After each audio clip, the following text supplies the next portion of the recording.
Assalamualaikum warahmatullahi wabarakatuh. Saya Makfira Wahyu Febrianti NIM 200210204044. Di sini kami akan mempresentasikan hasil kerja kelompok kami tentang kegiatan penunjang BK, identifikasi kasus dan konferensi kasus.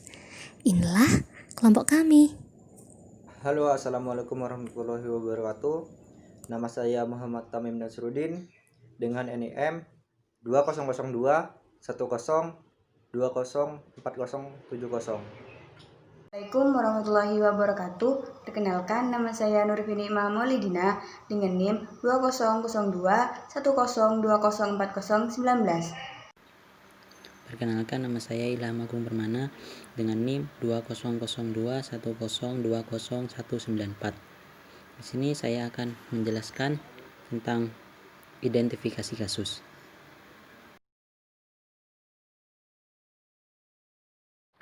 Baik, di sini saya akan menjelaskan materi pertama, yakni pengertian dan arti penting identifikasi kasus. Identifikasi kasus ialah langkah awal untuk menemukan peserta didik yang diduga memerlukan layanan bimbingan dan konseling. Dilakukan identifikasi terhadap apa yang akan dijadikan subjek studi kasus. Idealnya, individu yang mengalami masalah secara sukarela datang atau meminta bertanya kepada konselor, guru atau pembimbing atau dosen untuk memperoleh bantuan dalam rangka memecahkan masalah atau kesulitan yang dirasakan atau dialaminya. Namun pada umumnya, masih banyak yang merasa enggan untuk secara sukarela meminta bantuan layanan bimbingan.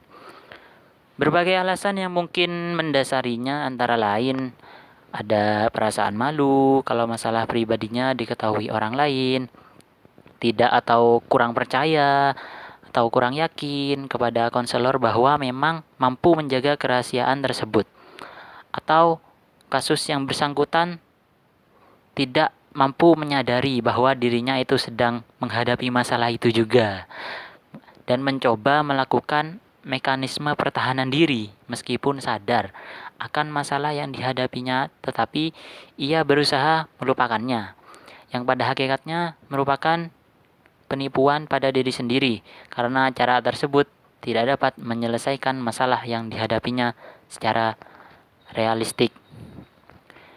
Baik, yang selanjutnya ada teknik-teknik identifikasi kasus. Yang pertama ada latihan asensif. Yang kedua ada desensitisasi sistematis. Yang ketiga pengkondisian aversi. Yang keempat pembentukan perilaku model. Yang kelima permainan dialog. Yang keenam latihan bertanggung jawab. Yakni yang pertama latihan asensif. Apa itu latihan asensif? Latihan ini berguna untuk membantu individu yang tidak mampu mengungkapkan perasaan tersinggung, kesulitan mengatakan tidak, mengungkapkan afeksi, dan respon positif lainnya. Yang kedua, ada desensitisasi sistematis. Desensitisasi sistematis merupakan teknik konseling behavioral yang dialami dengan cara mengajarkan klien untuk rileks. Yang ketiga ada pengkondisian aversi. Teknik ini dapat digunakan untuk menghilangkan kebiasaan buruk. Teknik ini dimaksud untuk meninggalkan kepekaan klien agar mengerti respon pada stimulus yang disenanginya dengan kelebihan stimulus tersebut. Yang keempat yakni pembentukan perilaku model.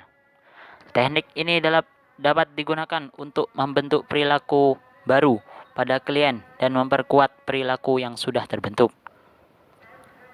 Yang kelima adalah permainan dialog.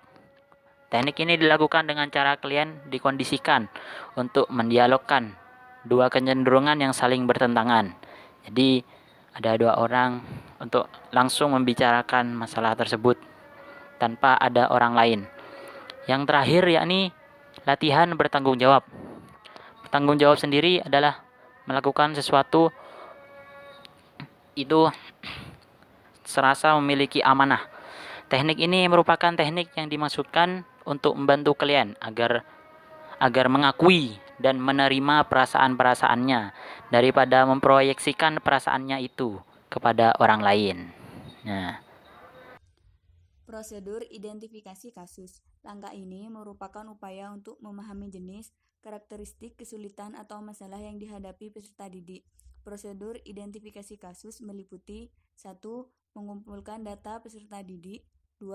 Melakukan diagnosis atau upaya untuk menemukan faktor-faktor penyebab atau yang melatar belakangi timbulnya masalah peserta didik. Dalam konteks proses belajar mengajar, faktor-faktor penyebab kegagalan belajar peserta didik bisa dilihat dari segi input, proses, ataupun output belajarnya. 3. Melakukan prognosis untuk memperkirakan apakah masalah yang dialami peserta didik masih mungkin untuk diatasi serta menentukan berbagai alternatif pemecahannya. 4. Melakukan treatment untuk melaksanakan perbaikan atau penyembuhan atas masalah yang dihadapi klien berdasarkan pada keputusan yang diambil dalam langkah prognosis. 5. Evaluasi dan follow up. Evaluasi atau usaha pemecahan masalah tetap dilakukan untuk melihat beberapa pengaruh tindakan, bantuan, atau treatment yang telah diberikan terhadap pemecahan masalah yang dihadapi peserta didik. Tujuan dilakukannya identifikasi kasus ialah untuk mengetahui masalah yang ada pada peserta didik. Peserta didik mampu menghindari secara preventif kemungkinan faktor yang dapat membawanya ke dalam kesulitan. Peserta didik dapat memahami permasalahan yang dihadapi. Peserta didik dapat menunjukkan kemampuannya dalam mempertimbangkan, mengadakan pilihan, dan mengambil keputusan secara sehat dan rasional. Di sini saya akan menjelaskan tentang pengertian dan arti penting konferensi kasus. Konferensi kasus merupakan kegiatan pendukung atau pelengkap dalam bimbingan dan konseling untuk membahas permasalahan siswa atau konsuli dalam suatu pertemuan yang dihadiri oleh pihak-pihak yang dapat memberikan keterangan, kemudahan, dan komitmen bagi terentaskannya permasalahan siswa atau konseli. Dengan demikian, pertemuan konferensi kasus bersifat terbatas dan tertutup.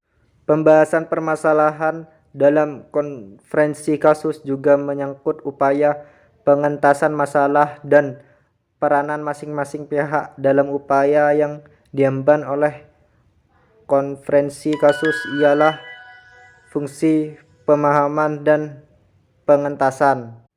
Secara khusus, tujuan konferensi kasus yang lain yaitu untuk mendapatkan suatu konsensus dari para ahli dalam menafsirkan data atau informasi yang cukup memadai dan komprehensif tentang diri siswa atau kasus guna memudahkan pengambilan keputusan, menetapkan cara yang terbaik untuk menangani kasus sebagai langkah awal dalam penetapan rujukan bila dibutuhkan bantuan di luar kemampuan dan tanggung jawab guru pembimbing atau konselor, dan adanya koordinasi dalam penanggulangan masalah oleh berbagai pihak yang berkepentingan.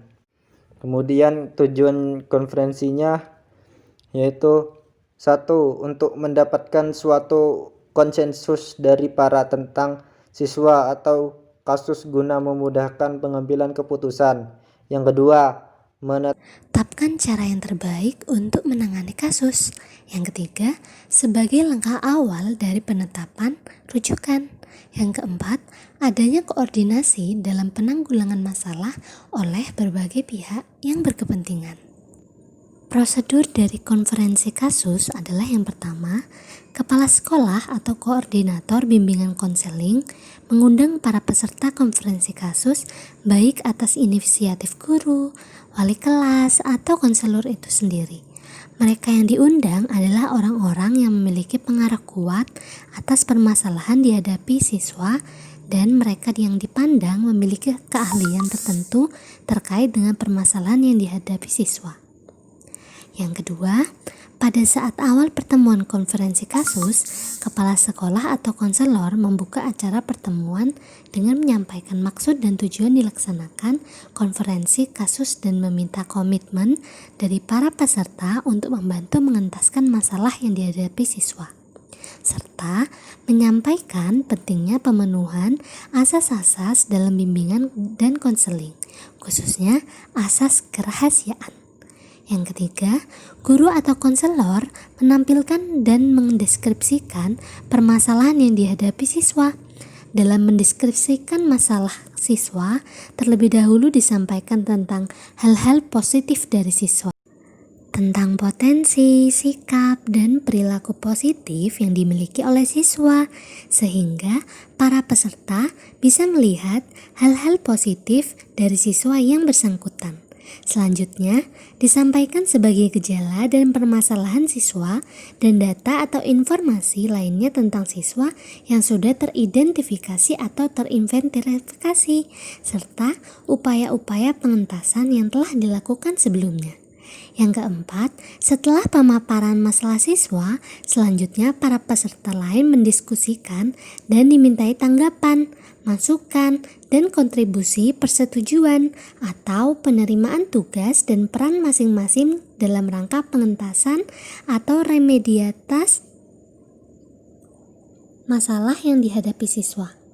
Yang kelima, setelah berdiskusi atau mungkin juga berdebat, maka selanjutnya konferensi menyimpulkan beberapa rekomendasi atau keputusan berupa alternatif-alternatif yang akan dipertimbangkan oleh konselor, para peserta, dan siswa yang bersangkutan untuk mengambil langkah-langkah penting berikutnya dalam rangka pengentasan masalah siswa. Sekian dari kelompok kami, kurang lebihnya mohon maaf. Wabillahi taufiq wal hidayah. Wassalamualaikum warahmatullahi wabarakatuh.